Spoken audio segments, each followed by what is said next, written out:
Ukraine's main security agency says it welcomes any steps by Russia that would facilitate exchanges of people held by Kiev and the Russia-backed separatists in eastern Ukraine.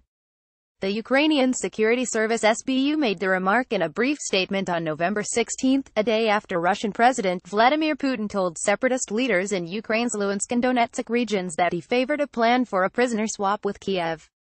The SBU welcomes any steps taken by the Russian authorities to unblock the release of hostages, it said. Russian state-run news agency TASS on November 15 quoted Kremlin spokesman Dmitry Peskov as saying Putin spoke by phone with separatist leaders Alexander Zakharchenko of the Donetsk region and Igor Plotnitsky of Luhansk. The conversations came after Putin promised Viktor Medvedchuk, leader of the pro-Russian Ukrainian organization Choice, that he would speak to the separatists about a prisoner exchange with the authorities in Kiev. Putin told them that he had supported Medvedchuk's proposal on large-scale exchanges of people held by both sides, Peskov said.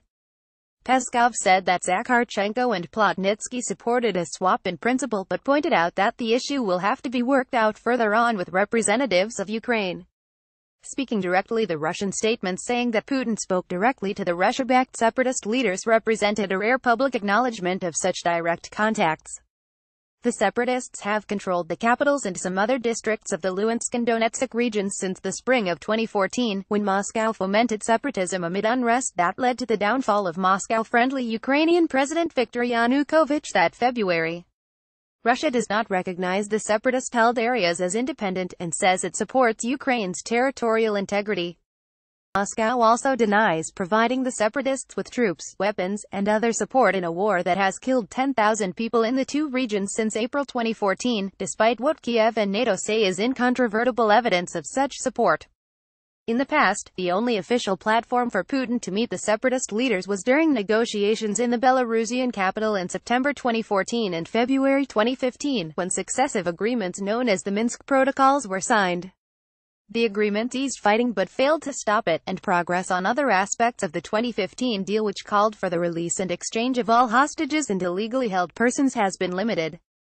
Minsk limitations. Medvedchuk, who has personal ties to Putin and has played a key role in previous prisoner swaps, told Putin that Ukrainian authorities had said they are ready to release 306 prisoners captured during the conflict in exchange for 76 Ukrainians held by the separatists. Irina Gerashenko, first deputy speaker of parliament in Ukraine, said that there had been no releases for 14 months and that Kiev had long been ready to hand over all of those who can be released under Ukrainian laws in order to take confirmed Ukrainians in exchange. But she said that Ukraine would not bend to blackmail and suggested that Russia and the separatists were trying to get Ukraine to hand over former security force officers accused of involvement in deadly crackdowns on demonstrators during the Euromaidan protests in Kiev that pushed Yanukovych from power. In a post on Facebook on November 15, Gerashenko said that Ukraine cannot release those who cannot be released in accordance with the Minsk agreements. Medvedchuk said the pace of exchanges has been slow because of the all-for-all formula established by the sides and enshrined in the 2015 Minsk agreement. With reporting by Christopher Miller in Kiev, TASS, UNIAN, Ukrainska Pravda, and Interfax.